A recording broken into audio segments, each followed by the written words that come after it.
네, 그 두 번째 시간 시작하겠습니다. 두 번째 시간에 우리 뒤쪽에 있는 독해 문제를 좀 풀어볼 건데요. 우리 교재에서 47페이지, 다음 글의 의지로 가장 적절한 것을 고르시오. 이제 그 부분 있죠. 그쵸? 1번부터 해서 일단 뒤에 4번까지 일단 먼저 풀겠습니다. 자, 시간은 8분 드릴 테니까 1번부터 4번까지 지금 풀어주세요.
다 푸셨죠? 1번부터 4번까지 해서 2번하고 4번만 전체적으로 다 읽어볼 거고요. 1번하고 3번은 우리 지문 속에 보면 약간 굵은 글씨로 표현된 부분들이 있죠. 그 부분들이 구문상, 그 다음에 의미 파악상 중요한 것들이기 때문에 걔네들 위주로 읽어볼게요.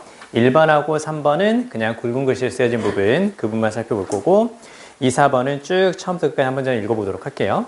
자, 일단 정답을 먼저 확인해 보면 1번이 2번이죠. 그쵸? 1번이 2번이고 그 다음에 2번에도 2번이죠. 그쵸? 2번, 2번, 그 다음에 3번에 4번, 그 다음에 4번에 1번, 4번에 1번 이렇게 됐죠. 자, 일단 우리가 이제 독해를 볼 때요. 사실 이 문제들 있잖아요. 이 문제들은 영어 독해라는 것을 공부하면서부터 우리가 쭉 풀어왔던 문제들이거든요. 그쵸? 뭐 고1 때부터 많이 봤던 거고 이런 문제들이 빠지지는 않아요. 그래서 워낙 익숙한 문제인데 그렇기 때문에 익숙하니까 잘 푸는 경우도 있지만 익숙하니까 대충 풀어서 실수하는 경우도 생기거든요. 우리는 이제 당연히 후자의 경우를 막기 위해서 이제 공부를 하는 건데 자, 일단 얘네들과 함께 그 다음에 또 한 가지가 또 뭐가 있냐면 우리가 함축어 및 추론이라고 하는 거 그 문제가 좀 있죠. 그래서 이거 이제 보통 우리가 21번 유형 있잖아요. 그쵸? 얘네들이 있는데 일단 주장, 요지, 주제, 제목 이 문제들에 대해서 자세히 살펴볼 거고 그 다음에 하이퍼킬러 문제를 통해서 함축어 및 추론 문제까지 한번 살펴볼 건데 얘네들의 공통점은 뭘까요? 얘네들의 공통점 주장, 요지, 주제, 제목 함축어 및 추론 공통점 그쵸? 그 수능은 그 비슷한 스타일의 문제를 같이 모아두는 그 스타일이 좀 있거든요. 그래서 빈칸은 빈칸끼리 모아두고 순서는 순서끼리 삽입은 삽입끼리 이렇게 되잖아요. 그래서 얘네가 보통 이제 3페이지 혹은 이제 2페이지 마지막 부분에 이제 거기에 나오는 거잖아요. 그래서 얘네들은 싹 다 어떤 느낌의 문제예요? 우리가 보통 이제 이렇게 말하는 스타일의 이제 문제인 거죠. 그쵸? 대입 파악이니까 지문 전체 전반적인 내용 핵심이 무엇이냐 이걸 묻는 문제가 되는 거죠. 그래서 비슷한 스타일로 이제 전체적인 주제를 파악하면 혹은 요지를 파악하면 답을 찾을 수 있는 문제인데 차이점은 분명히 있어요. 일단 차이점은 바로 뭐냐면 주장과 요지 같은 경우는 보기가 한글이죠. 그쵸? 보기가 한글인 거고 그 다음에 얘네들은 영어로 되어 있고 얘도 영어로 되어 있죠. 그쵸? 자, 그 다음에 또 가장 큰 차이점은 바로 뭐냐면 얘네들 같은 경우는 사실 비슷해요. 비슷한 스타일로 이제 문제를 풀어갈 수가 있는데 근데 제목 같은 경우는 조금 다르죠. 그쵸? 왜냐면 우리가 글을 볼 때요. 글을 읽고 나서 주제라든가 혹은 요지에 대해서 파악하는 건데 근데 제목 같은 경우는 어떻게 되는 거예요? 제목을 먼저 보고 이 제목이 조금 괜찮다 싶으면 즉 재미있을 것 같고 뭔가 나에게 새로운 정보를 제공할 것 같아 그러면 우리가 이제 그 글을 읽어가게 되는 거잖아요. 그쵸? 문제를 푸는 순서는 다 지문을 읽고 밑에서 답을 찾는 거지만 스타일 자체는 얘가 조금 다르죠. 그쵸? 그래서요. 자, 얘네들 같은 경우는 기본적으로 어떻게 되는 거냐면 이렇게 한번 볼까요? 기본적으로 얘네들은 대입 파악을 하는 거기 때문에 대입 파악이라는 것은 전반적인 전체의 내용을 종합할 수 있는 말. 우리가 이제 그걸 다른 말로 하면 키워드라고 하는 거죠. 그쵸? 핵심어라고 하는 거. 그래서 키워드를 파악하고 키워드로 구성되는 것들이 대부분 답인 거죠. 그쵸? 그러니까 근데 제목 같은 경우는 똑같이 키워드로 구성이 돼요. 키워드로 구성이 되는데 근데 약간의 차이점을 우리가 알고 들어가면 좀 더 쉽게 풀 수 있어요. 자, 보세요. 주제하고 제목이 똑같다고 생각하면 안 되고요. 주제라든가 그 다음에 옆에 요지라든가 주장을 기본적으로 어떻게 되는 거냐면 지문 속에 어휘 있죠. 지문 속의 어휘를 활용해서 이제 문제가 출제가 되거든요. 바꿔 말하면 어떤 얘기인 것 같아? 지문 속에 있는 것을 활용해서 문제가 출제된다. 지문 속에 있는 말과 비슷한 말을 쓰거나 아니면 같은 말을 써서 밑에 보기를 만든다는 얘기죠. 그쵸? 그리고 이제 그런 것들을 우리가 이제 정답으로 찾아내면 된다는 얘기예요. 근데 자, 얘네 같은 경우는 제목 같은 경우는 지문 속의 어휘를 활용을 하는데 한 가지 차이점이 바로 뭐냐면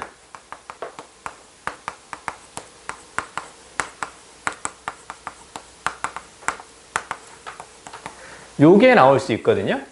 창의적 그리고 비유적인 표현이 나올 수 있다. 자, 이렇게 일단 먼저 필기 한번 해주세요. 옆에 빈 공간 있죠? 그쵸? 1번 문제 옆에 주장, 요지, 주제, 제목 이렇게 쓰고 나서 그 밑에 함축 주론까지 필기하고 나서요. 이렇게 한번 쭉 한번 적어보세요. 이게 무슨 말인지 잘 이해를 해야 돼요. 창의적, 비유적인 표현이 나온다. 그러니까 그 생각보다 제목이 3점으로 출제가 되잖아요. 그러면 되게 까다로울 수도 있어요. 자, 보세요. 일단 키워드라는 건 지문 속에 반복 강조되는 핵심어인데요. 그리고 그걸 활용해서 밑에 선제를 구성하기 때문에 자, 우리가 객관식이잖아요. 객관식이면 1번부터 5번까지 쭉 있을 때 객관식의 장점을 최대한 활용해야겠죠. 그쵸? 왜? 나머지가 답이 아니니까 요게 답이야. 그렇게라도 우리가 답을 찾을 수는 있잖아요. 그쵸? 그럼 그때 이제 뭘 할 수 있냐면 흔히 이른바 정답이 아니라고 하는 것들을 걸러내잖아. 그쵸? 걸러내는데 걸러낼 때 이걸 활용하면 되죠. 왜? 지문 속에 있었던 어휘를 활용하니까 지문 속에 나왔던 말이나 그 말과 비슷한 말이 들어가 있는 선지는 답이 될 수 있겠지만 지문 속에서 없던 말이 등장하면 그러면 요거는 답이 될 수 없다. 그렇게 볼 수 있는 거죠. 그쵸? 자, 근데 옆에 창의적 비유적인 표현이 나온다는 건 아까 초반에 얘기했던 거 주제하고 제목의 차이점에 대해서 이야기했을 때 거기에서 우리가 이제 포인트를 잡을 수가 있거든요. 여러분 있잖아요. 자, 우리가 이제 그 인터넷에 있는 기사를 읽을 때도 그 기사를 딱 봤는데 그게 좀 재밌을 것 같아. 그럼 우리가 딱 터치해서 들어가서 이제 읽어보는 거잖아요. 그쵸? 즉, 인터넷에 기사를 읽을 때 그 기사의 제목이 나한테 흥미를 유발하면 내가 그걸 읽어보게 된단 말이에요. 그러면 제목은 어떻게 만들겠어요? 제목은 지문 속에 있는 앞으로 내가 다루게 될 글 속에 있는 핵심어들을 활용을 하겠죠. 핵심어들을 활용을 하겠지만 그 중에 핵심어가 3개라면 키워드가 3개라면 그 중에 2개는 그대로 쓰되 나머지 하나는 핵심어하고 비슷한 이미지의 창의적인 표현을 써서 누구의? 바로 독자의 호기심을 자극하려고 한다. 이렇게 보는 거예요. 그래서 자, 뭐가 나올 수도 있다고? 창의적, 비유적인 표현이 나오기 때문에 자, 지문 속에서 보지 않았던 뭐가 나와도 낯선 표현이 선지에 나와도 얘는 답이 될 수가 있다라는 거예요. 요거 감 잘 잡아야 돼. 낯선 표현이 선지에 나와도 제목은 답이 될 수가 있다. 근데 주제나 요지나 그 다음에 주장 같은 경우는 지문 속에서 보지 않았던 낯선 표현이 선지에 있다면 걔네들은 오답이다. 이렇게 딱 보는 거예요. 여기까지 이해돼요? 자, 그러면 자, 선생님 근데요. 낯선 표현이 나왔는데 그게 지문 속에서 나왔던 키워드하고 같은 느낌이라는 걸 어떻게 찾을 수가 있을까? 그래서요. 낯선 표현이 나왔을 때 선지에서 이게 이제 답이 되려면 무엇과 키워드 있죠. 키워드와 어떤 이미지를 담고 있는지 유사한 이미지를 담고 있는지 요걸 확인할 필요가 있다. 적어주세요. 제목은 낯선 표현이 나왔을 때 답이 될 수 있는데 그 낯선 표현이 지문 속에서 나왔던 핵심어하고 비슷한 이미지를 머릿속에 그리게 만들자면 그렇다면 답이 될 수가 있다. 알겠어요? 요거 살짝 어렵죠? 살짝 어려운데 문제 풀면서 익숙해지면 당연히 이거구나 그 느낌 가질 수 있을 거예요. 자, 그리고요. 자, 잘 들어야 돼. 자, 키워드하고 비슷한 이미지 머릿속에 그려면 답이 되는 건데 근데 이미지가 잘 그려지지 않으면 최소한 비슷한 성격은 긍정과 부정 요 느낌 있죠. 그쵸? 비슷한 성격까지 요렇게 적어주세요. 이따가 뒤쪽에 4번이죠. 4번. 그쵸? 뒤쪽에 4번이 제목이잖아요. 그쵸? 그 4번 문제를 이야기하면서 그때 좀 더 말씀을 더 드리도록 할게요. 아시겠죠? 자, 일단 요 느낌을 잘 기억해 주세요. 자, 그리고 나서 1번은 이제 우리가 밑에 굵은 글씨로 쓰여 있는 그 2문장만 쭉 한번 살펴보도록 할게요. 초반에 선생님하고 같이 공부를 할 때는요, 일단은 기본적으로 문장을 보는 눈과 그 다음에 해석력이 조금은 좋아져야 되기 때문에 구문에 관한 이야기를 좀 더 디테일하게 많이 드릴 거고 그게 익숙해지면 이제 무게중심이 이제 독해 쪽으로 넘어갈 거예요.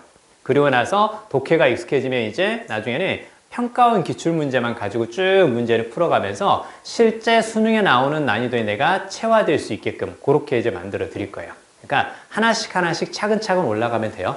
아시겠죠? 막 지금 막 열심히 해가지고 막 정말 잘하고 싶고 그 다음에 당장 수능을 보면 안 되지. 아무튼 그래서 당장 막 시험 보고 이렇게 잘하고 싶은 마음 그 마음 있거든요. 잘하고 싶은 마음만큼 중요한 게 조절을 잘해야 돼요.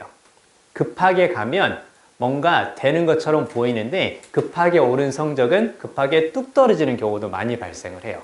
그렇죠? 그래서 그 올해 수능 같은 경우도요. 1%란다. 1등급의 비율이 4.71%거든요. 역대급 난이도라고 이야기를 하는데 대부분 그 시험 보고 나서 어떤 반응이 있었냐면 참고로 그 뭐지? 잘한 친구들도 분명히 있을까요? 없을까요? 있어요. 그쵸? 지금 조교 선생님이 이제 수시 합격자 조사하고 막 그런 거 하고 있거든요. 예전에 전화해서 하고 있는데, 그 중에 이제 뭐 98점도 있고 막 그래요. 이상하게 최근에 그 절대평가가 되면서 100점은 사실은 거의 없어요. 100점 없는데 98점, 97점, 그 다음에 90점. 이런 친구들이 이제 되게 많아지거든요. 그래서 90점으로 1등급 받은 친구들 같은 경우는 여우같이 공부한 친구들일 수도 있어요. 아니면 스릴을 즐기거나.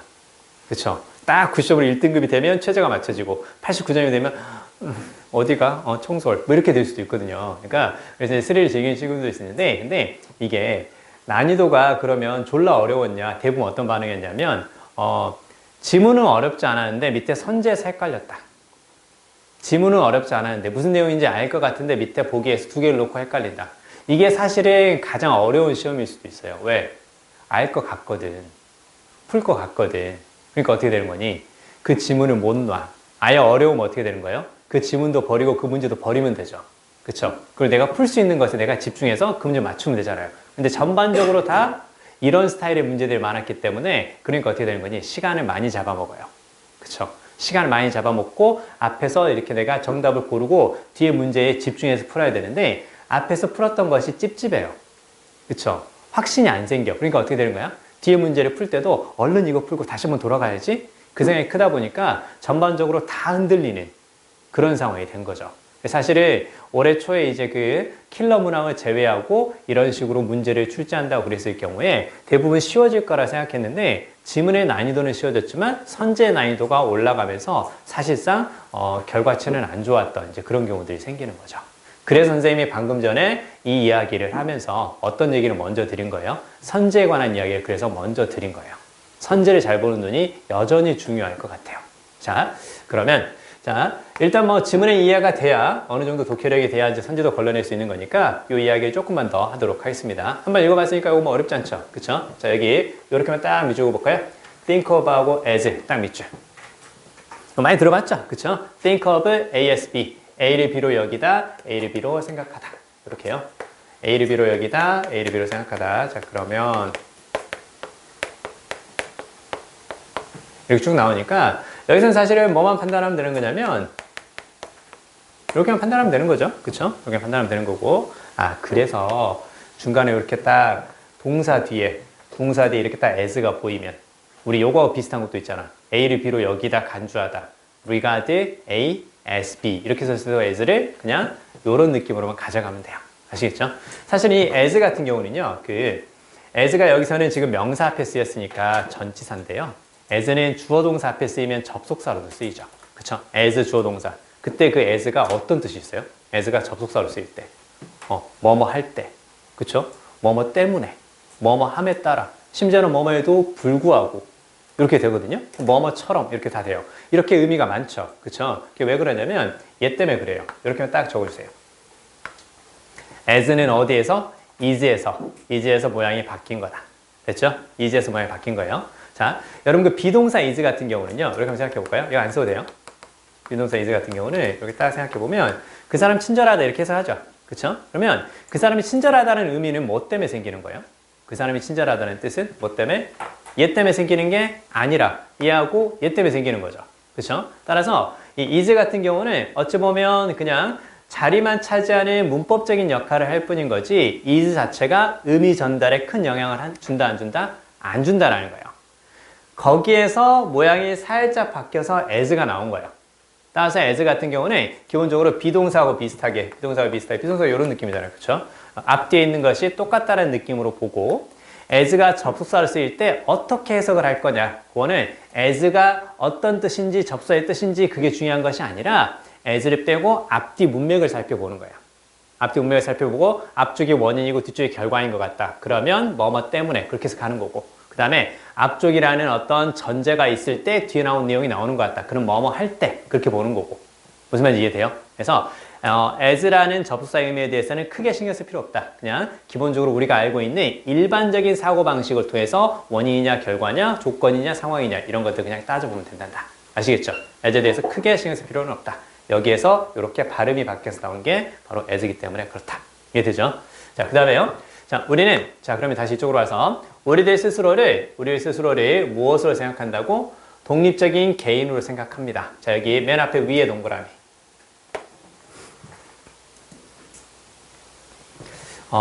근데 사실 이거는 우리가 의식하지는 않았는데 대부분 잘 하고 있는 것일 수도 있거든요. 그러한 약간 흐릿한 의식을 좀 더 명확하게 만들어 보면 우리는 뭐뭐 합니다 라고 시작하죠. 그쵸? 우리는 글을 읽을 때 누구의 생각을 파악하는 게 중요한 거예요. 누구의 생각? 필자의 생각이죠. 필자의 생각을 다른 말로 하면 주제나 요지가 되겠죠. 그쵸? 자, 그러면 필자의 생각을 파악해야 돼요. 근데 맨 처음에 뭘로 시작하는 거예요? 우리는 이렇게 생각하죠. 그쵸? 그러면 이게 이제 무엇으로 시작하는 거라고? 일반적 의견으로 시작하는 거죠. 그쵸? 우리는 이렇게 생각합니다. 사람들은 이렇게 생각합니다. 많은 사람들은 이렇게 생각합니다. 이런 느낌 있죠. 그쵸? 잘 생각해야 돼요. 우리는 혹은 당신들은 사람들은 이렇게 시작하는 것들은 일반적인 의견으로 시작한다. 자, 봐요. 아까 우리가 명사 뒤에 대시라든가 명사 뒤에 관계대명사, 동계접사 이런 것들이 보이면 그러면 뒤에 나오는 것들이 앞에 명사에 대한 부연 설명을 했었죠. 그 부연 설명을 왜 한다고 했었어요? 부연 설명은 앞에 명사만으로는 의미 전달이 안 되니까 구체적인 사실 뒤에 길게 덧붙이는 거라 했었죠. 그러니까 우리가 거기를 힘줘서 읽어야 된다고 했잖아요. 이게 항상 어떤 거냐면 글을 쓸 때는 말로 하는 것과는 좀 달라요. 그쵸? 왜냐면 말로 내가 딱 여러 번 지금 이렇게 이야기를 하고 있잖아요. 그러면 말을 하면 듣는 사람의 반응을 보면서 말하는 내용이라든가 말하는 속도라든가 어조라든가 이런 것들을 그때그때 수정하면 돼요. 그쵸? 나도 그거 되게 많이 하거든요. 그러니까 농담이 좀 먹히는 것 같다. 그러면 이제 그때 막 이렇게 계속 얘기해서 이렇게 좀 더 재밌어 보게 해볼까? 이렇게 하다가 안 될 것 같은데 오늘은? 그러면 이제 좋네 이렇게 이건 분명히 웃길 수 있다. 응? 지금까지 내가 한 10년 넘게 수업하면서 반드시 웃겼던 거기 때문에 꼭 얘기하겠다 하면서도 이렇게 좀 이렇게 담아두는 거잖아요. 왜? 괜히 그거 꺼냈다가 못 웃기면 좌절과 상처가 더 크기 때문에 이제 그러잖아요. 그래서 그런 것처럼 이렇게 막 할 수 있는데 근데 글은 그렇게 잘 못하죠. 그쵸? 왜? 일단 써놓으면 이거를 읽는 사람이 어떤 식으로 읽어가는지 잘 모른단 말이에요. 그리고 전달이 잘 안 될 수도 있죠. 그러니까 아까처럼 부연 설명하는 장치를 사용하는 거고 그래서 어떻게 되는 거예요? 누구나 알 것 같은 일반적인 의견으로 먼저 이야기를 해요.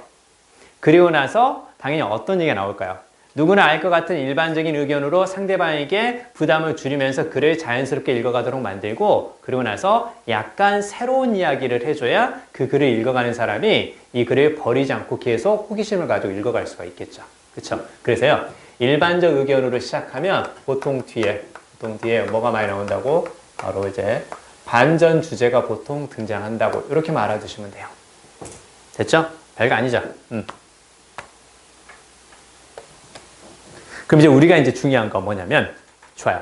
일반적 의견으로 시작하면 뒤에 반전 주제가 나온단다. 여기까지 충분히 이해돼. 그럼 이제 앞으로 이제 우리는 뭘 파악해야 돼? 어떤 표현들이 일반적인 의견이라는 것을 암시할까? 이것만 잘 보면 되는 거예요. 그럼 이제 우리가 글을 읽어갈 때 맨 처음에 보니까 in general 이렇게 시작했어. 일반적으로 이렇게 시작하거나 most 대부분을 이렇게 시작을 해요. 그러면 그거 이 얘기인가 보다.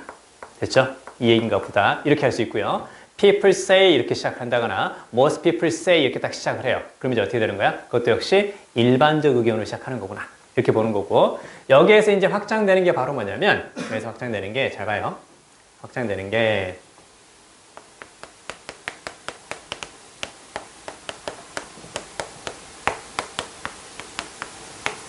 이렇게 쭉 나온단 말이에요.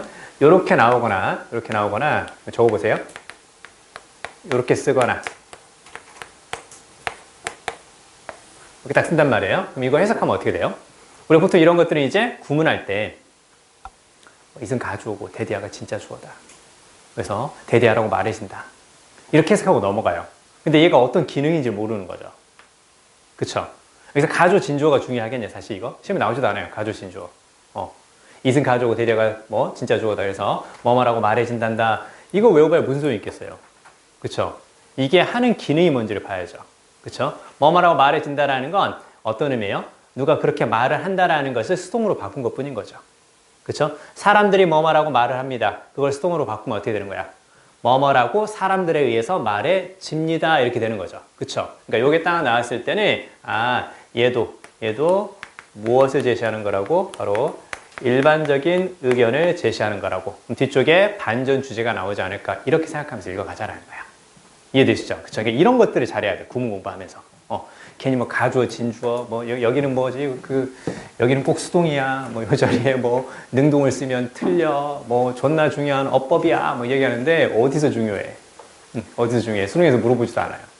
무슨 말 이해되죠? 그쵸? 자, 그러면요, 보세요. 그래서 이제 뒤에 쫙 보니까 뭐가 보이냐면, 우리는 이럴 거라고 생각하는데, yet, 그러나, yes은 무엇과 비슷한 의미예요? yes은 but과 비슷한 의미죠? 그쵸? 자, 그러나, 자, 우리는 어떻게 될 수 있다고? 그러면 간단히 생각할 수도 있어요. 우리는 독립적인 사람이라고 생각하는데, 그러나 독립적이지 않다. 이렇게도 이제 우리가 대충 예상을 하면서 읽어갈 수 있어요. 자, 우리가 이런 것들에 익숙해지면 글을 읽어가면서 예상을 할 수 있으면 예상은 하되, 그러나 단정 짓지는 말자. 왜? 내가 생각하는 방향과 약간 다르게 글이 쓰여질 가능성이 크기 때문에 예상은 하되 단정 짓지는 말자. 차라리 예상하는 게 위험해질 수도 있으니까 차라리 예상하지 말고 그냥 있는 대로 받아들인다. 그게 훨씬 더 좋을 수도 있어요. 자, 그럼 보세요. 독립적인데 그럼 독립적이지 않다라는 뜻이지 않을까? 자, 그래서 이제 뒤에 쫙 보니까 뭐가 보이는 거예요? 자, 우리는 be transformed, 바뀔 수 있다라는 얘기죠. 그쵸? transform이 바꾸다라는 뜻이니까. 그 다음에 into 있죠, into. 근데 into 자체가 어떤 느낌이냐면 into는 기본적으로 안쪽으로 그 뜻이죠. 아까 to가 뭐뭐로 가는 그 뜻이었죠. 그다음 in은 안쪽이죠. into는 기본적으로 안쪽으로 가는 뜻이야. 그럼 안쪽이라는 건 무슨 말이야? 위치의 변화를 가리키는 거야. 그쵸? 바깥에 있다가 안쪽으로 들어왔잖아. 위치의 변화죠. 그쵸? 그럼 공간의 변화가 생기는 거예요. 그러면 잘 들어야 돼. 공간의 변화는 성향의 변화를 가리킬 수도 있어요. 여러분 지금 딱 그거 아니냐? 바깥이라는 공간에 있다가 지금 청소리라는 공간 속으로 들어왔죠. 그러니까 성향이 바뀌었잖아. 얼마나 성실해. 그쵸? 얼마나 성실하고 얼마나 집중해. 자, 오늘 진짜 여러분 정말 존내 진짜 집중하는 거 내가 지금 느끼고 있어요. 최근 그 몇 년 사이에 이렇게 집중하는 친구들을 본 적이 없는데, 아무튼 여러분들이에요. 그래서 나는 여러분들 되게 잘 될 거라고 난 지금 조심스럽게 생각하고 있어요. 자, 아무튼 그래서 바뀌죠.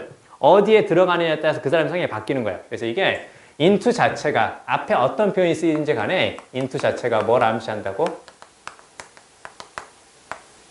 변화를 암시한다고. 됐죠? 그리고요, into가 딱 나오면 into를 어떻게 해석할까? 이렇게 하지 말고 그냥 이런 느낌으로만 읽어가 주세요. into가 나오면 화살표 이렇게 딱 표시해 주면 돼요. 앞에 있는 게 뒤쪽으로, 앞에 있는 게 뒤쪽으로. 됐죠? 그러니까 into 앞에 어떤 단어가 쓰여도 그거 신경 쓰지 말고 into 뒤쪽으로 바뀌는 건가 보다. 그렇게 생각하는 거야. 자, 그러면 우리는 독립적인 개인이라고 생각하지만 근데 우리는 뭘로 바뀌는 거예요? 열정적인 시민과 팬과 그 다음에 회원들과 그 다음에 팔로워로 바뀝니다. 팔로워로 바뀝니다. 무엇에 의해서? 팀의 챔피언십이죠. 챔피언십이니까 쉽이 딱 붙잖아요. 쉽이 딱 붙으면 앞에 나오는 명사의 추상적 의미가 되는 거예요. 그래서 쉽이 들어가는 단어 중에 friendship 있죠. friendship. friend, 친구에다가 ship을 붙여서 친구가 된다라는 추상적 의미. 그래서 우정이라든가 친구 관계 그렇게 되는 거예요. 그럼 이거는 챔피언의 관계, 챔피언의 자격을 얻는 거니까 그냥 뒤에 빅토리아하고 비슷한데요. 약간 다른 느낌은 우승이라고 생각하면 돼요. 그럼 이제 잘 들은다. 그러면 내가 그 응원하는 팀이 있어요. 응원하는 팀이 있는데 그 팀이 우승을 해요. 그쵸? 작년에, 아니, 올해구나. 올해 LG 같은 경우 우승했었잖아요. 그쵸?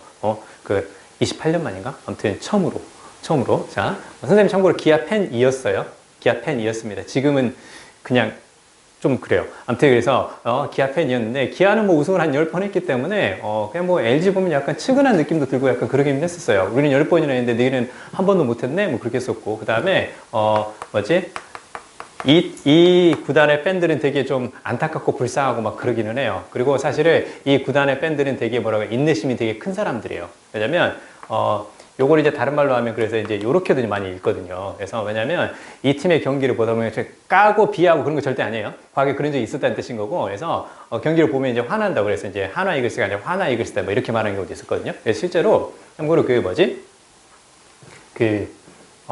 이제 그 생중계를 하잖아요. 생중계를 딱 하는데, 그럼 이제 가끔 이제 관중석도 이렇게 비추거든요. 관중석에 누가 나왔냐면, 부처님 가면을 쓴 관중이 있었어요. 부처님 가면을 쓰면 싹 이렇게 딱 보고 있는 거예요. 이렇게 딱 보이는 거니까, 딱 그걸 딱 보자마자 거기서는 이제 아나운서하고 이제 해설위원이 다 그런 말 한 거죠. 이해된다고, 저 표정. 오늘 같은 경기를 보면 부처님이 아니면 어떻게 보겠냐, 뭐 이런 식으로 이제 되는 경우도 있는데, 어찌됐건요. 자, 중요한 건 뭐냐면, 자, 팀의 우승이라든가 팀의 승리에 의해서 우리는 이제 뭐가 되는 거예요? 열정적인 팬도 되고요. 그 다음에 어떤 회원도 되고, 그 다음에 추종자가 된다라는 거죠. 잘 들어야 돼요. 팀의 승리에 의해서 이렇게 바뀌죠.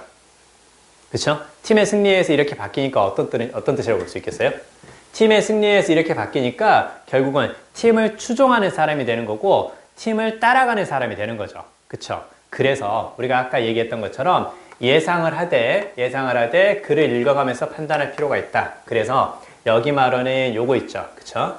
이게 결국은 여기 나오는 요거하고 약간 어떤 느낌? 반대 느낌이라는 거 볼 수 있겠죠. 그쵸? 왜? 중간에 yes를 썼으니까 앞뒤가 서로 반대 느낌일 수 있는데, 우리는 독립적인 사람이라고 생각하지만 그러나 우리는 열정적인 팬이 된다. 팀의 승리에 의해서. 무슨 말이에요? 팀의 승리에 영향을 받고 팀의 승리에 구속되는 사람이 된다라는 거예요. 감 잡을 수 있겠어요? 그래서 내가 응원하는 팀이 이기면 어떻게 되는 거예요? 되게 기분 좋아요. 그렇죠? 지면 어떻게 되는 거예요? 존나 빡쳐요. 그렇죠? 존나 빡치고 개새끼 진짜 못하네? 이렇게 하면서 막 욕도 하고, 야구 왜 봐? 이렇게 물어보면 욕하려고 그런다니까요? 그래서 내가 하도 이제 처음에 이제 야구를 즐길 때 집에서 막 이렇게 그 야구를 보면서 막 욕하고 있었어요. 막 이렇게. 왜 저걸 놓쳐? 진짜 씨. 왜 막 욕하고 있으니까 집사람이 그러는 거예요. 그렇게 집에서 욕할 거면 야구를 왜 보냐고. 집에서 왜 욕하냐고. 야구 보지 말라고. 아니 근데 그게 너도 보면 이해가 될 거야 해가지고 내가 이제 기아 팬으로 만들었어요. 끌어들였어요. 그리고 나서 이제 같이 이제 보기 시작했어요. 그리고 나서 이제 나는 이제 출근하고 집사람은 혼자 집에서 이제 야구를 보기도 하더라고요. 혼자 이제 보기 시작하는 거예요. 그러면서 이제 갑자기 나한테 전화가 온 거예요. 갑자기. 그래서 무슨 일 하니까 지금 야구 봤어? 아니 왜? 아니 왜 안 봐? 봐야지. 아니 그 학원이 수업 중인데 어떻게 야구를 봐? 그런가? 진짜 씨발 존나 못하네? 뭐 이렇게 얘기를 하는 거야. 그래서 이게 사람이 바뀐다니까? 자, 아무튼, 어찌됐건, 팀의 승리에 의해서 어떻게 된다고? 거기에 구속되는 사람이 된다는 거죠. 그쵸? 자, 그 다음에요. 그 다음 문장 읽어볼게요. When they talk about the team's win, 이렇게 딱 보이죠? 자, 그들이 팀의 승리에 대해서 이야기를 할 때, 이제 여기 잘 봐야 돼요. 팀의 승리에 대해서 이야기할 때, 그들은 be likely to 보이죠? 뭐할 가능성이 있다. 뭐를 썼으니까 뭐할 가능성이 더 크다. 그쵸? 그들은, 자, 뭘 사용하는 거예요? pronoun 보이죠? 그쵸? 프로나운이 바로 뭘까요? 프로나운. 이건 알아야죠. 그쵸? 근데 얘를 몰라도요, 사실은. 얘를 몰라도 요것만 봐도 돼요. 그쵸? 그래서 프로나운이 이제 대명사라는 뜻인데요. 자, 그러면 we, 그 다음에 us, 이런 대명사를 사용한다라는 거죠. 그쵸? 우리는 독립적이지 않고 팀의 승리에 구속되고 팀의 승리에 영향을 받고요. 그 다음에 우리는 팀의 승리에 대해서 이야기할 때, 야, 오늘 기아가 이겼어. 오늘 LG가 이겼어. 오늘 하나가 이겼어. 그게 아니라, 야, 오늘 우리가 졌다. 이렇게 생각한다라는 거죠. 그쵸? 오늘 우리가 졌고, 야, 우리 내일 누구랑 싸우는 거야? 이런 식으로 우리라는 걸 쓴다라는 거죠. 그쵸? instead of는 뭐뭐 대신에 그 뜻인데요. 얘는 요렇게 같이 적어주세요. instead of하고 비슷한 느낌을 좀 많이 쓰는 게 요거. rather than이 나오면, 뭐뭐라기보다, 그렇게 해석하지 말고 그냥 다 똑같이 이렇게 보세요. 다 똑같이 instead of라든가 rather than 다 똑같이 그냥 이렇게 생각하면 돼요. 됐죠? 다 똑같이 이렇게요. 가끔은, 잘 들어. 가끔은 instead of나 rather than이 딱 나왔잖아요. 그쵸? 그러면 가끔은 헷갈릴 때 쓰라는 얘기예요. 헷갈리고 확신이 안 설 때 그때 쓸 수 있는 요령인 거고요. 가끔은 이렇게 A, B가 앞쪽에 나왔을 때 A하고 B가 약간 반대 느낌으로 보통 써요. 그러니까 rather than 뒤쪽에 빈칸을 주거나 instead of 뒤쪽에 빈칸을 주거나 그렇게 하지는 않아요. 빈칸 문제를 낼 때. 그리고 밑줄의 문제 있죠. 30번 같은 거. 그렇잖아요. 문맥상 적절하다든가 그런 문제 있잖아요. 그런 문제들에서도 instead of라든가 rather than이 나왔을 때 그 뒤쪽에 밑줄을 주지 않고요. 보통 앞쪽에 줘요. 즉 instead of라든가 rather than이 빈칸이나 밑줄의 문제에서 사용이 되면 앞쪽에 빈칸을 주거나 앞쪽에 밑줄을 주거든요. 그때 판단의 근거를 어떻게 생각할 수 있다고? 이렇게 생각할 수 있다고. 알겠어요? 자, 그러면 어떻게 되는 거예요? 여기는 이제 우리라고 얘기를 한 거고 얘는 이제 그들이라고 얘기를 한 거죠. 그쵸? 그러면 여기는 좀 더 가까운 느낌인 거고 이쪽은 완전히 멀어지는 느낌이라는 거죠. 그쵸? 그러면 이 두 문장을 통해서도 답은 찾을 수 있겠죠. 팀의 승리에 우리는 영향을 받고 그리고 그 팀을 우리 자신이라고 여긴다라는 거죠. 그쵸? 그래서 답이 바로 몇 번이에요? 그래서 2번에서 사람들은 승리한 팀과 자신을 동일시하며 자, 여기 동일시의 밑줄. 자, 동일시한다라는 것을 무엇을 통해서 알 수 있겠어요? 동일시한다라는 것을 요렇게 예를 통해서 알 수 있겠죠. 그쵸? 그 팀을 우리라고 말한다는 거죠. 그쵸? 그리고 결속감을 느낀다라는 것을 아까 무엇을 통해서 알 수 있겠어요? 아까 independent의 반대 느낌으로 뭘 썼어? enthusiastic을 썼죠. 그쵸? 이게 이제 중요한 게 바로 그거예요. 잘 봐요. 우리가 enthusiastic 이렇게 딱 나왔을 때 그냥 해석하면 어떻게 되는 거니? 열정적이 이렇게 해석하고 말죠. 그쵸? 근데 열정적이라는 뜻을 전달하려고 했을 거라면 필자가 만약 열정적이다. 니네가 알고 있는 그 단어 그 뜻으로 그대로 해석하면 돼. 나는 열정적이라는 뜻을 전달할 거야. 그렇게 전달할 거라고 했으면 이 앞에 말을 쓸 필요가 없겠죠. 그쵸? 근데 이 앞에 말을 썼다는 건 무슨 말이니? 이걸 고려해서 이걸 예를 통해서 의미 파악을 하란 얘기잖아. 그쵸? 아, 그러니까 앞에 독립적인 걸 주고 그러나 열정적으로 얘기를 했으니까 여기서 이제 독립적인 것과 반대 느낌으로 뭔가에 구속되는 느낌이 될 수 있겠구나. 이제 이해돼요? 그래서 밑에 나온 것처럼 결속감을 느낀다는 거였죠. 그 표현이 바로 enthusiastic을 통해서 볼 수 있겠다. 결속감에 동그라미 쳐서 화살표에서 enthusiastic 그렇게 적어보세요. 알겠어요? 결속감에 동그라미 치고 화살표에서 지문 속에 enthusiastic이 바로 이제 결속감이라는 것을 나타낸다. 됐지? 이게 왜 결속감인지 이해되죠? 나중에 복습할 때 아니 enthusiastic이 열정적인데 왜 결속이야? 이렇게 헷갈릴 것 같으면 영상을 다시 보면 돼요. 알겠죠? 그래서 이게 중요한 거야. 그냥 열정적인 이렇게 해석하지 않고 인디펜던트의 반대 느낌으로 보는 거구나. 이게 흔히 말하는 문맥 파악을 제대로 하면서 글을 읽어가는 거죠. 이해되시죠? 좋아요. 자, 이렇게 살펴보고요. 그 다음에 이제 뒤로 가서 2번 있잖아요. 2번. 그쵸? 2번에 쭉 한번 읽어가 볼게요. 2번을 쭉 한번 읽으면서 이제 주제에 대해서 한번 생각해 볼 건데요. 자, 근데요. 아까 우리가 이제 주제는 지문소에서 반복 강조하는 키워드를 활용해서 밑에 선지를 만든다 라고 이야기를 했기 때문에 그러면 지문소에서 반복 강조하는 말을 찾는 건데요. 근데요. 잘 봐요. 자, 그러면 바꿔 말하면 이제 키워드를 찾는 건데 그러면 키워드를 일단 첫 번째 지문소에서 반복 그 다음에 강조하는 말이 되겠죠? 그쵸? 반복 강조하는 말이 될 거고 근데 여기서 이제 중요한 건 반복을 두 가지 형태가 있어요. 동일 반복 이렇게 볼까요? 똑같은 걸 반복하는 거니까 동어 반복 똑같은 말 그냥 여러 번 쓸 수도 있어요. 그쵸? 사랑해 사랑한다고 사랑한다니까? 이렇게 해서 같은 말을 계속 쓸 수도 있고요. 그 다음에 어떻게 될 수도 있냐면 요건 쉬워요. 이건 쉬운데 근데 이게 조금 어렵죠. 그쵸? 비슷한 말로 바꿔가면서 반복하는 거죠. 비슷한 걸 바꿔가면서 강조하는 거. 사랑해, 만나고 싶다고, 함께하고 싶다고, 이런 식으로. 미안해요. 자, 아무튼, 자, 이런 식으로 이제 쓸 수 있다는 거죠. 그쵸? 그러니까, 이 변형 반복을 우리가 이제 다른 말로 하면 이제 패러프레이징이 되는 거죠. 이게 우리가 흔히 말하는 바꿔쓰기. 다른 표현이지만 같은 의미인 거.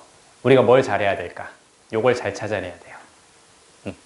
요 연습을 우리 구문하면서 독해하면서 이번 달에는 되게 집중적으로 많이 할 거고요. 그래서 관련된 프린트물도 드릴 거예요. 문장이 2개인데 그 2문장 내에서도 비슷한 말을 찾아낼 수 있어야 돼요.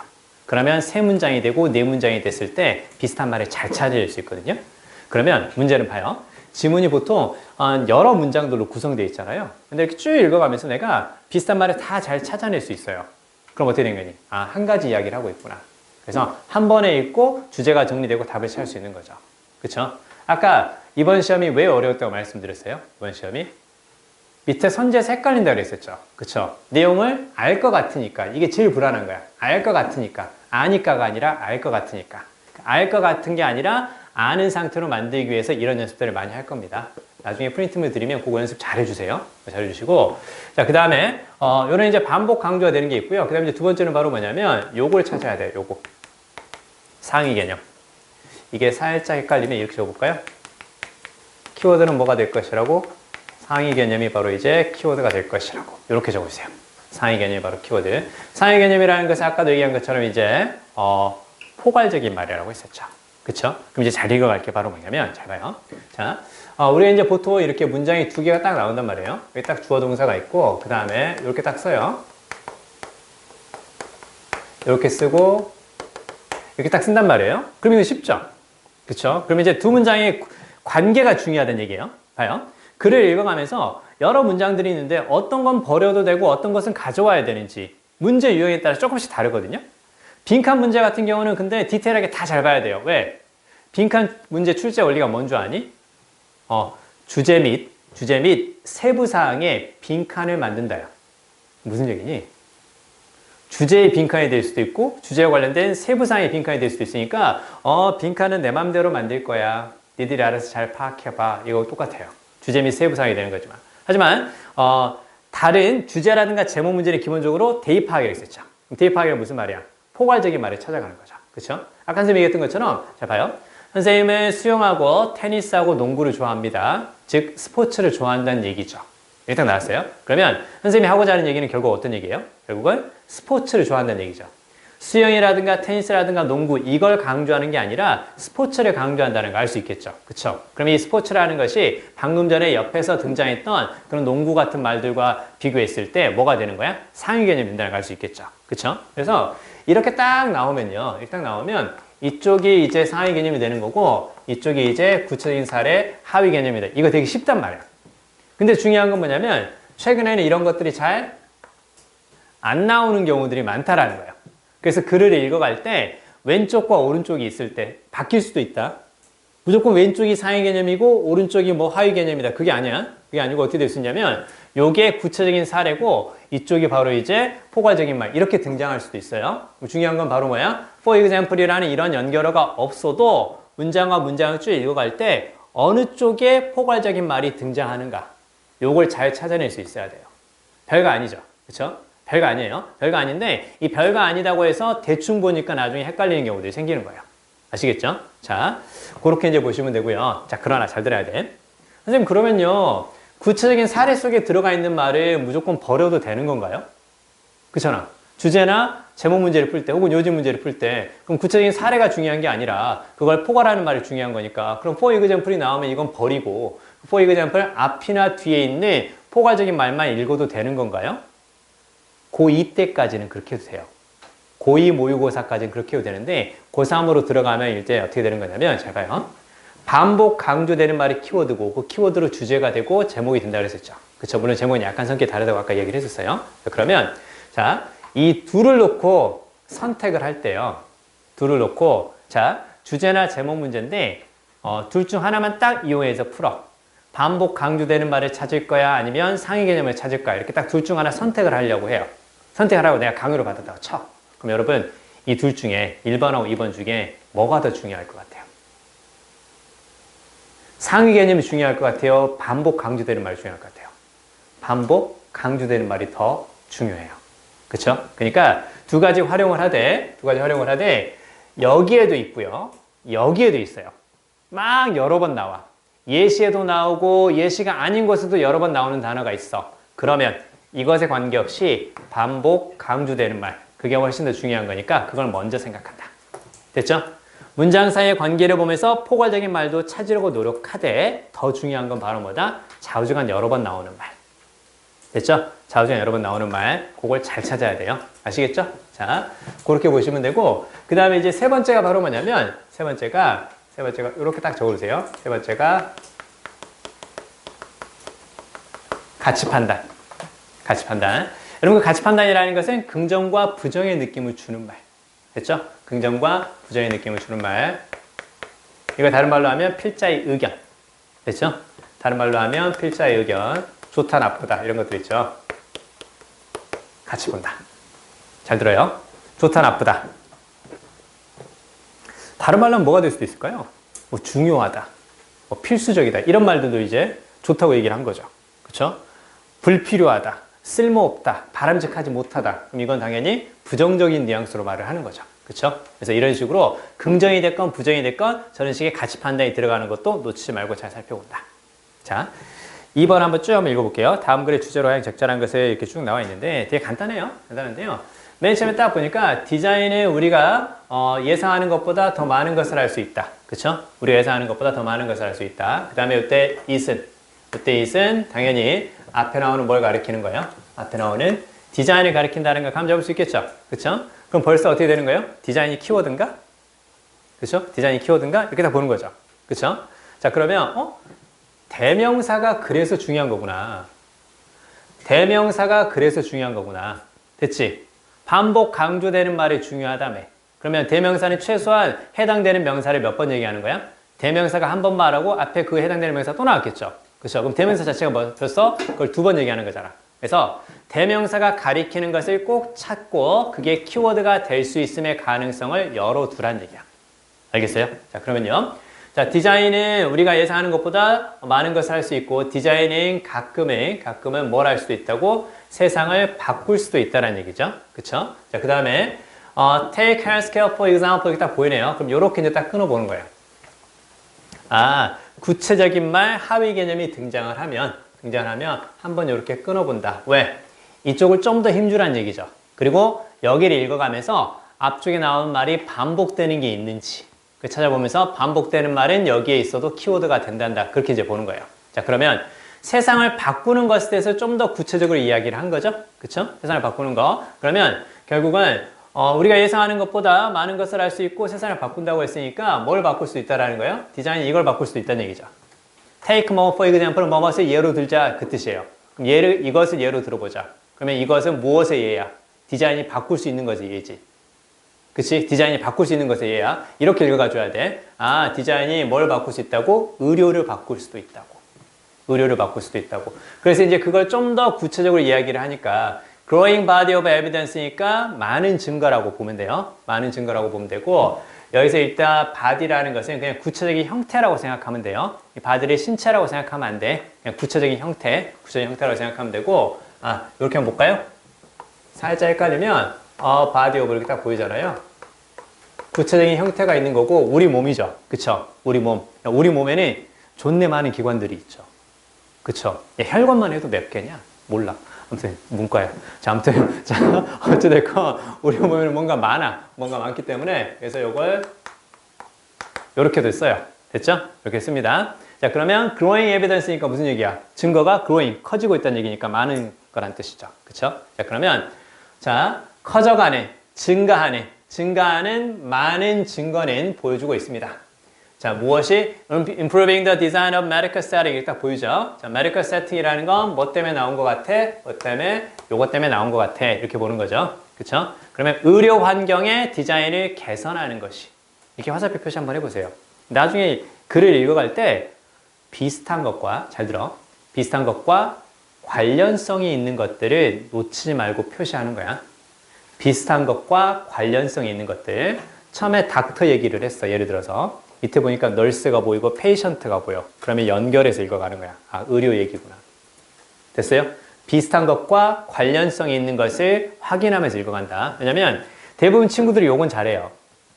반복되는 말을 잘 찾거든요. 근데 관련성이 있는 말을 놓치는 경우가 있기 때문에 그래요. 알겠어요? 자, 그러면요. 보세요. 자, 그러면 결국 이제 의료 환경의 디자인 나오죠? 디자인을 개선하는 것이 어떻게 할 수 있다고? 환자가 get better는 이제 더 나아지다 그 뜻이죠. 바꿔 말하면 회복하다라는 뜻이죠. 그쵸? 더 나아지다는 뜻이니까 바꿔 말하면 회복하다 이렇게 딱 적어주세요. 환자가 더 빨리 회복하는 데 도움을 줍니다. 됐네요? 간단하죠? 아, 디자인이 세상을 더 바꿔서 의료를 개선할 수도 있겠구나. 그다음에 여기 연구 보이죠? 그쵸? 연구라고 나오잖아요. 여러분 그 연구라든가 실험 이런 것들을 왜 하겠어요? 연구라든가 실험을 지문수에서 왜 언급할까? 그냥 말해도 될 것을 자기 생각을 강조하려면 쫀내 반복해서 말하면 될 것을 왜 연구나 실험을 끌어와서 얘기를 할까요? 그쵸? 객관성이라든가 신빙성을 확보하기 위해서 그런 거죠. 바꿔 말하면 무슨 얘기니? 연구라든가 실험이 나오면 얘는 무엇에 대한 주제라든가 혹은 앞의 내용 있죠. 그쵸?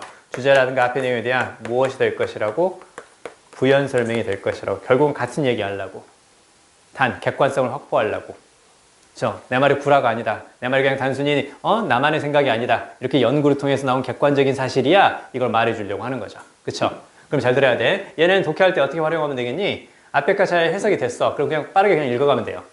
앞에 게 무슨 말인지 하나도 모르겠어. 존나 복잡하고. 그럼 여기 잘 읽어야지. 왜? 어차피 같은 얘기 해줄 거니까. 됐어요? 그럼 여기 쭉 보니까 결국 어떻게 되는 거니? get better 된다는 얘기죠. 그쵸? get better 되는 거니까 어떻게 되는 거예요? 자, less pain medication 보이지? pain medication이니까 진통제가 되겠지. 통증이 있을 때 먹는 약이니까. 그쵸? 통증이 있을 때 먹는 약이니까 진통제야. 그럼 진통제를 더 적게 요구한다는 얘기죠. 무슨 얘기야? 통증을 적게 느낀다는 얘기잖아. 진통제가 더 적게 필요해지는 상황이다. 통증을 더 적게 느낀다. 더 빨리 회복한다는 얘기야. 그쵸? 그렇게 되는 거고 그러니까 어떻게 되는 거였어요? 그러니까 진통제를 더 적게 요구하니까 그러니까 약과 관련된 비용이 더 낮다는 얘기죠. 그래서 나오는 거죠. 그쵸? 진통제를 더 적게 쓰는 거니까 약과 관련된 비용이 더 낮게 든다. 이제 이렇게 나오는 거죠. 그럼 결국은 얘네들 싹 다 무엇에 관한 얘기예요? get better, fast에 관한 이야기다. 이렇게 볼 수 있겠지. 그쵸? 자, 그럼 이제 뒤로 갑니다. 디자인은 또한 이렇게 나오죠. 그쵸? 첫 번째는 디자인이 세상을 바꾼다는 얘기로 시작을 해서 첫 번째는 무슨 얘기냐면 의료를 개선할 수 있다라고 이야기를 했고 그 다음에 예를 통해서 두 번째 그 다음에 deliver는 전달하다 적어놓으세요. deliver는 전달하다. 배달하다라고만 생각하지 말고 배달은 물건을 전달하는 거니까 deliver는 전달하다. 자, 그러면 환경적인 혜택을 전달할 수도 있다. 무슨 얘기예요? 환경을 더 좋게 세상을 바꾼다. 그쵸? 그러니까 두 가지죠. 디자인이 세상을 더 좋게 바꾸는데 첫 번째 의료를 개선한다. 두 번째 환경을 더 좋게 만든다. 이렇게 볼 수 있겠죠. 그래서 이제 그 얘기 드린 게 밑에 쭉 보이죠. 그쵸? 그래서 이제 결국 어떻게 되는 거냐면 환경을 더 좋게 만드니까 우리가 사용하는 물건에서 약간 친환경적 요소가 들어간다는 얘기야. 그걸 이제 다른 말로 하면 뭐라고 얘기를 하냐면 sustainability 보이죠? 지속 가능성 적어두세요. 지속 가능성. 여러분 그 지속 가능성이라는 게 결국은 뭐가 지속 가능하게 만드는 얘기예요? 우리가 사용하고 있는 자원이라든가 우리가 누리고 있는 환경이 우리 다음 세대에서도 쭉 지속 가능하게끔 만들어준다는 얘기잖아요. 그게 결국은 무엇과 비슷할까요?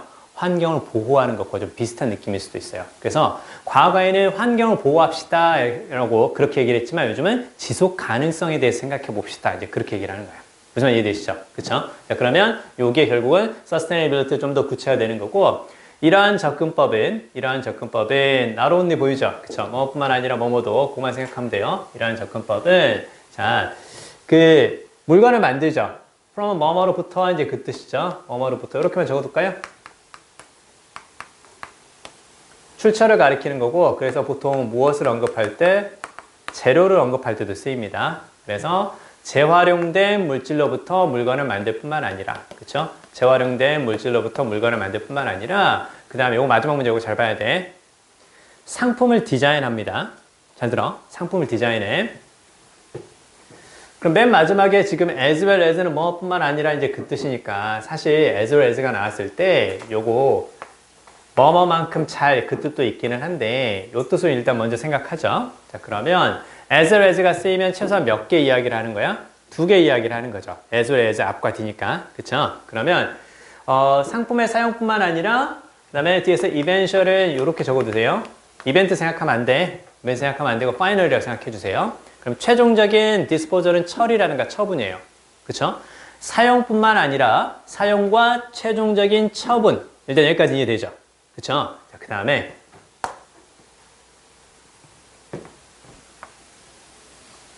그러니까 처음에는 이런 것들을 막 의식하고 막 공부하거든요. 근데 나중에는 의식하지 않아도 잘 돼요.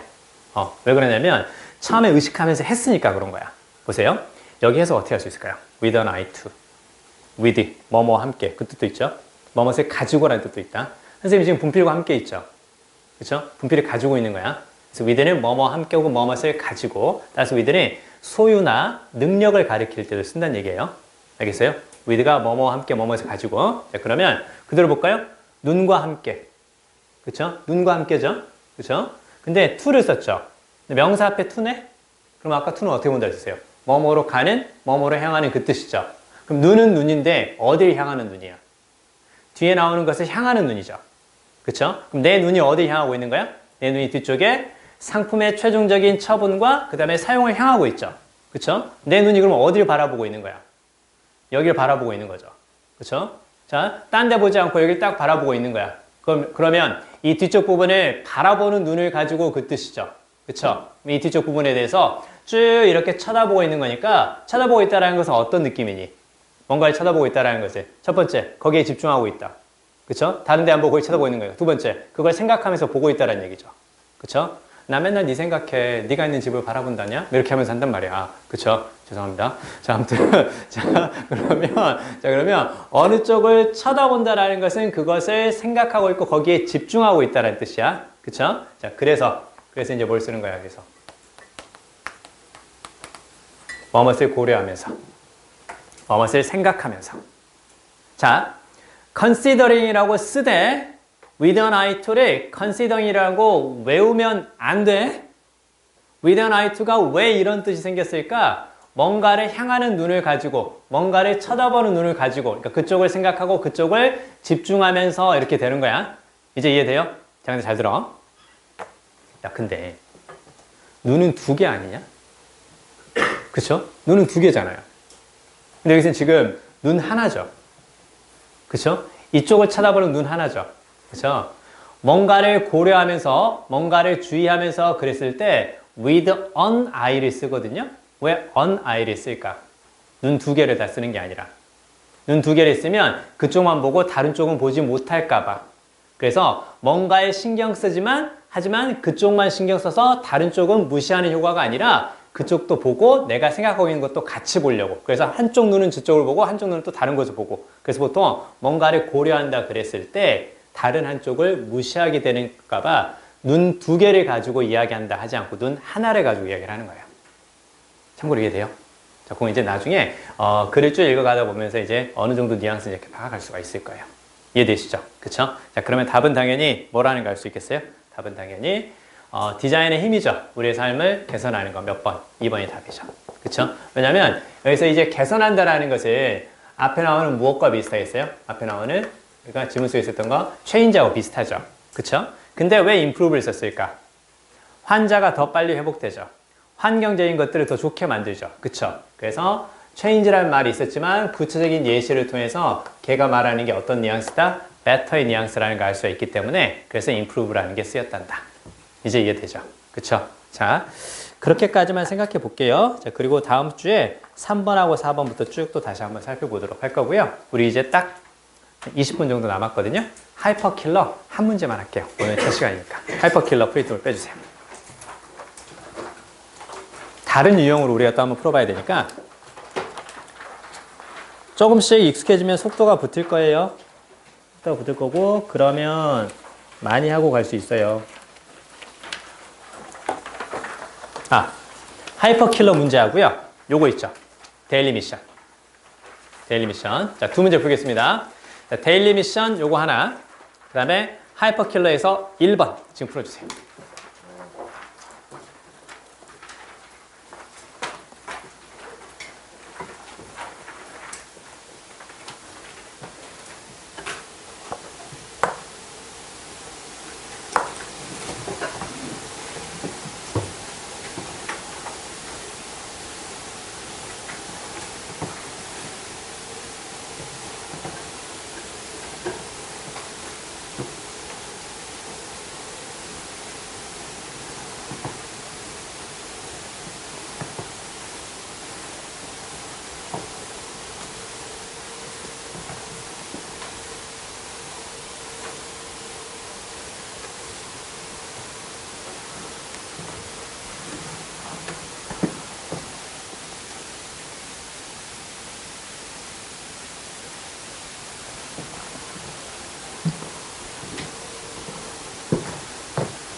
하이퍼킬러 문제는 처음에 재수생들도 많이 틀리거든요.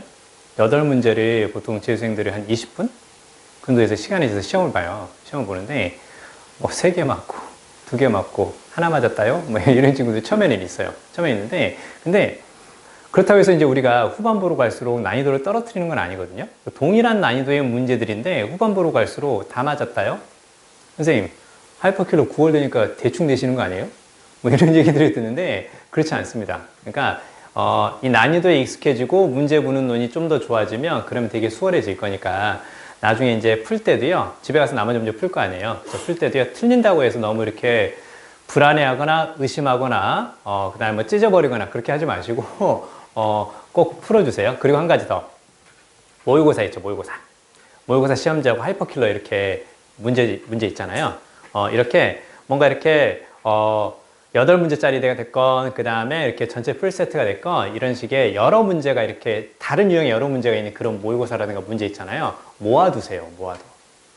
왜 모아두라는 얘기를 하냐면 내가 모의고사를 쭉 풀어가면서 어떤 유형들이 계속해서 틀리는지, 어떤 스타일을 내가 계속해서 어려워하는지 그걸 내가 기록으로 남겨놔야 돼요. 대부분 모의고사를 풀고 그냥 버리기 때문에 내가 어떤 걸 자주 틀리는지, 어떤 스타일에 내가 약한지, 내가 과학 지문에 약한지, 인문 지문에 약한지, 물론 다 약할 수 있어. 하지만 그런 것들 내가 이렇게 조금씩 이제 파악하는 계기가 될 수 있기 때문에, 그리고 그걸 가지고 선생님한테 질문을 해야죠. 그쵸? 선생님, 저는 이런 지문이 좀 약한데 어떻게 읽는 게 좋을까요? 상담할 때 그렇게 구체적으로 상담을 해주는 거예요. 선생님, 영어가 약해요.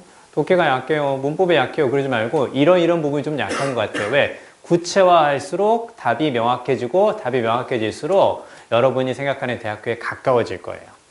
그렇기 때문에 그런 얘기 드는 거예요. 아시겠죠? 자, 일단 데일리 미션은 되게 쉬워요. 사실은 되게 쉽거든요. 그래서 이거 이제 옛날 교육청 문제인데 일단 밑에서 4번째 줄에 for example 보이시죠? 그쵸? 밑에서 4번째 줄 for example 그 앞에서 한번 끊어보세요. 이렇게 for example 앞에서. 자, 그러면 앞쪽이 결국은 다 어떤 내용이 되는 거고 뭔가 포괄적인 말이 될 것이고 뒤에 for example 이해가 구체적인 사례가 되겠죠. 그쵸? 그러면 사실은 지금 for example 이하에서 물고기가 나왔어요. anglerfish라는 거 보이죠? 뭔지 모르겠어요. 근데 물고기가 키워드니? 전반적으로 물고기 얘기를 하려고 했던 거야?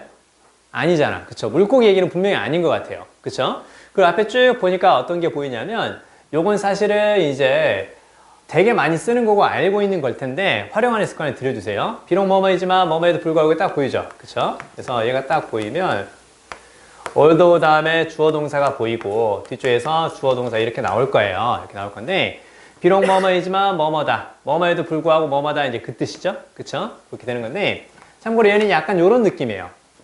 이런 느낌인 거고 약간 서로 약간 성격이 다른 이야기를 하려고 그렇게 하는 거고 예를 들어서 이쪽이 긍정이라면 이쪽이 이제 부정이 될 가능성이 크고 이쪽이 부정이라면 이쪽이 이제 긍정이 될 가능성이 큽니다. 자, 그러면요. 자, 접속사 주어 동사가 있고 주어 동사가 있어요. 어디가 더 중요할까요? 비록 뭐뭐이지만 뭐뭐다. 어디가 더 중요할까? 자, 이쪽이 중요할까요? 이쪽이 중요할까요? 이쪽을 강조할까요? 이쪽을 강조할까요? 됐어요? 뒤에 내용을 강조하기 위해서 약간 다른 이야기를 가지고 와서 전달이라든가 상대방의 이해를 더 좋게 만들려고 하는 거예요. 아시겠죠? 넌 잘생겼지만 성격이 더럽네? 넌 잘생겼지만 성격이 더럽네? 무슨 얘기를 하려고 하는 거예요? 결국 이 얘기예요. 그쵸? 이 얘기를 하려고 상반되는 느낌을 가지고 와서 좀 더 강력하게 전달하려고 하는 것 뿐인 거예요. 자, 중요한 건 여기가 강조되지만 이쪽을 읽어야 돼. 이쪽을 읽어야 이쪽의 느낌을 알 수 있기 때문에 그래요. 아시겠죠? 이걸 안 읽고 이쪽만 읽으면 된다. 그렇게 생각하면 절대 안 돼. 자, 그러면 여기 쭉 보니까 비록 몇 가지 경우에는 적절할 수도 있어. 그쵸? 묘사하는 거죠. 그쵸? 묘사하는 거고 as 딱 보이죠. 그쵸? 여기다 볼 수 있겠네요. 그쵸? 자, 그러면 동물의 신호를 무엇이라고? 정보를 transfer는 전달하는 뜻이죠. 동물의 신호를, 동물이 다른 동물에게 뭔가 신호를 보내는데 그걸 정보를 전달하는 것이라고 묘사하는 게 적절할 수도 있지만 일부의 경우에는 그럴 수도 있지만 많은 다른 아마도 대부분의 경우에는 그쵸? 아마도 대부분의 경우에는 자, 무엇이 있을 것이라고? interest 보이죠? interest는 관심이 될 수도 있고 이해가 될 수도 있겠죠. 이해. 이익을 따지는 거 있잖아요. 그쵸? 자, 그러면 이해라든가 관심에 충돌이 있어서 됐죠? 이해라든가 관심의 충돌이 있다라는 건 서로 생각하는 게, 서로 관심 있는 게 다를 수 있다는 얘기죠. 그쵸? 그리고 뭐가 보이니? such that 보여요? such that? such that은 so that하고 비슷해요. 아주 뭐뭐해서 뭐뭐하다. 조금만 더 집중해 주세요. 여러분 지금까지 잘해왔으니까 조금만 더 열심히 해주세요. 그래서 올해 마무리를 우리가 뿌듯하게 해야죠. 그쵸? 12월 30일인데 이렇게 열심히 공부한 적 없잖아요. 그쵸? 여러분 앞으로 이제 1월 2일 날도 1월 3일 날도 이렇게 열심히 공부할 거예요. 그쵸? 올 한 해는 진짜로 제아의 종소리가 수능 이렇게 들릴 수도 있어요. 자, 내년에는 뭘로 들리겠니? 내년에는. 그쵸? 그냥 종소리로 들리길 바래요. 그냥 종소리로. 자, 아무튼 어찌됐건 자 그러면요. 아주 뭐뭐해서 뭐뭐하다 그 뜻이니까 신호를 보내는 동물과 신호를 받는 동물이겠죠? 그쵸? 왜? 애니멀 얘기했으니까. 그쵸? 신호를 보내는 동물과 신호를 받는 동물들 사이에 이해나 관심의 충돌이 있어서 more accurate 보이죠? 더 정확하다고. 무엇을? 신호를 보내는 동물을 무엇으로? 시도하는 것으로. 여기 manipulate 딱 보이죠? 그쵸? manipulate. 모르겠어요. manipulate 모르겠다고. 일단 첫 번째.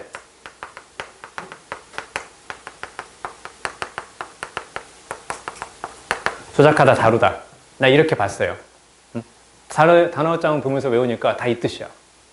그럼 여기서 조작하고 다루는 거야? 야, 근데 조작하고 다루는 건 물건이라든가 기계를 조작하고 다룰 수도 있지만 사람을 조작하고 사람을 다룰 수도 있어요. 무슨 말 이해돼요? 그러니까 물건을 다루고 조작하는 거니까 우리가 컴퓨터 쓰는 거 있잖아요. 그것도 머니플레이터를 쓸 수도 있고요.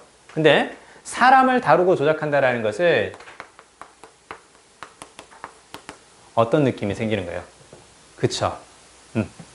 이제 이해돼요? 사람을 다루고 조작하는 거니까 속이다라는 뜻이 있다고. 속이다라는 뜻. 그래서 요거는 기본적으로 다루다라는 뜻의 핸들. 핸들이 왜 다루다는 뜻인지 알겠죠? 그쵸? 물건을 조작하고 다룰 때는 뭘로 하는 거야? 그쵸? 손으로 하는 거니까. 그러니까 핸들이겠죠. 그쵸? 그 다음에 속이는 거니까 deceive 이렇게 이제 같이 적어주세요. 여기서 뭘로 봐줘야 맞겠냐? 당연히 속이다는 뜻으로 봐줘야 맞겠죠. 왜? 정보를 전달하는 것이 아니라며. 그쵸? 정보를 전달하는 것이 아니라며. 몇 가지 경우에는 정보를 전달한다고 그랬는데 대부분은 그게 아니라 머니플레이트래. 정보를 전달하는 게 아닌 것에 정보를 전달하는 것에 반대 느낌. 그렇게 생각해 보면 정보를 전달하지 않고 뭐 하려고? 이렇게 한다고. 그쵸? 자, 그래서요. 밑에 나오는 이제 anglerfish에 관한 이제 예를 들면서요. anglerfish가 작은 그 물고기 앞에 약간 벌레와 비슷한 것에 피부 조각을 딱 이렇게 달아놓는다라는 거죠. 자기 앞쪽에 뭔가 달아놔가지고 마치 더 작은 물고기에게 먹잇감을 주는 것처럼 야, 여기 먹을 거 있어. 와서 먹어. 이렇게 정보를 전달하는 것처럼 보이지만 사실은 어떻게 되는 거예요? 걔가 이렇게 다가오면 걔를 잡아먹는 미끼로 사용하고 있었다라는 거죠. 그리고 맨 마지막 줄에 뭐가 보여? 맨 마지막 줄에 보세요. 자, in this case, if information has been transferred, it is most definitely false. 보이죠? 자, 거기 밑줄. false에 밑줄. false. 그럼 결국은 잘못된 정보를 전달했다는 얘기지. 그럼 내가 앞쪽에서 manipulate가 무슨 말인지 몰랐다 하더라도 맨 마지막에 보니까 정보를 전달하는 것이 아니라 잘못된 정보를 전달하는 거니까 잘못된 정보를 전달하는 것을 manipulate라고 한 거구나. 그럼 그건 어떤 거다? 속이는 것이 될 수도 있겠구나. 이제 이렇게 정리가 되는 거예요. 자, 그래서요. 자, 봐요. 일단 요거 키워드 아니죠. 그쵸? 요거 키워드 아니잖아. 물고기가 키워드 아니야. 가오가오가 엑스표시 하는 거야. 물고기 키워드 아니니까 그건 엑스표시다. 왜? 키워드로 구성돼야 된다 그랬는데 혹은 낯선 표현이 나와도 키워드하고 비슷한 이미지가 그려져야 제목이라고 했는데 뭐야? 키워드 아니네. 물고기 얘기하려고 했던 거 아니니까. 그러니까 엑스표시가 되는 거고. 그 다음에 요것도 아니죠. 그쵸? 말하는 동물 이야기 하려고 했던 것도 아니죠. 그쵸? 그래서 그것도 엑스표시 하는 거고. 그 다음에 동물 세계에서 cooperation. cooperation은 협력이라든가 협동이죠. 나왔어, 안 나왔어요? 안 나왔죠. 그쵸? 요거 안 나왔고. 그 다음에 요거 있잖아요. 이게 답이 아니라는 걸 봐야 돼. 그러니까 이걸 빨리 풀면, 대충 풀면 이걸 답이라고 하고 좋아하고 넘어간단 말이야. 그러니까 이건 문제가 어려워서가 아니라 선제를 볼 때 내가 조금만 더 날카로운 시선을 가져야 된다라는 것을 강조하려고 지금 이 문제를 푼 거예요. 알겠어요? 여기까지 맞아요. 그쵸? 얘도 맞아요. 얘도 맞는데 얘가 틀렸죠. 그쵸? 트릭은 속이다라는 뜻으로 볼 수 있잖아. 근데 누구를 속이는 거야? 그쵸? 시그널러를 속이는 게 아니라 시그널러가 리시버를 속이는 거죠. 그쵸? 이런 식으로 뭔가 키워드로 구성이 되지만 키워드가 아닌 단어를 포함하고 있으면 그러면 오답이라는 것도 우리가 생각을 잘 해줘야 된다는 거야. 이 문제를 선생님이 매년 수업 시작할 때마다 이제 다른 친구들하고 풀거든요. 이거 고르고 좋아하는 친구들이 늘 있어요. 내용 몰라서일까? 아니잖아. 그쵸? 선지를 볼 때 조금 부주의했기 때문에 그럴 수 있다는 거야. 그러니까 잘 이해되고 잘 풀리는 글일수록 정답에 대한 확신이 강하게 들수록 설레면 안 된다는 게 바로 그거예요. 설레니까 앞에서 대충 읽고 이걸 답으로 고르고 나머지 문제 푼다라는 거죠. 그쵸? 자, 그럼 보세요. 동물의 메시지지. 그치? 동물 메시지랑 볼 수 있겠죠. 왜? 뭔가 신호를 보내는 거니까. 근데 그게 어떻게 되는 거예요? Not what they seem. 그래서 seem은 겉으로 보이다 그 뜻이죠. 메시지가 겉으로 보이는 것이 아니다 그 뜻이죠. 겉으로 보이는 것이 아니다. 즉 전달하려는 것이 아니라 속이는 것이 될 수도 있다. 이렇게 볼 수 있는 거죠. 자, 요런 표현들이 나왔어요? 안 나왔어요? 지문 속에. 안 나왔잖아. 하지만 지문 속에 이것과 비슷한 이미지라든가 비슷한 내용이 있어 없어? 있잖아. 그쵸? 제목은 약간 요런 느낌이라는 거예요. 그쵸? 이게 답이죠. 그쵸? 자, 요렇게 정리를 하고요. 좋아요. 오늘은 그 첫 시간이라서 선생님이 여러 가지 좀 많이 전달을 했거든요. 그래서,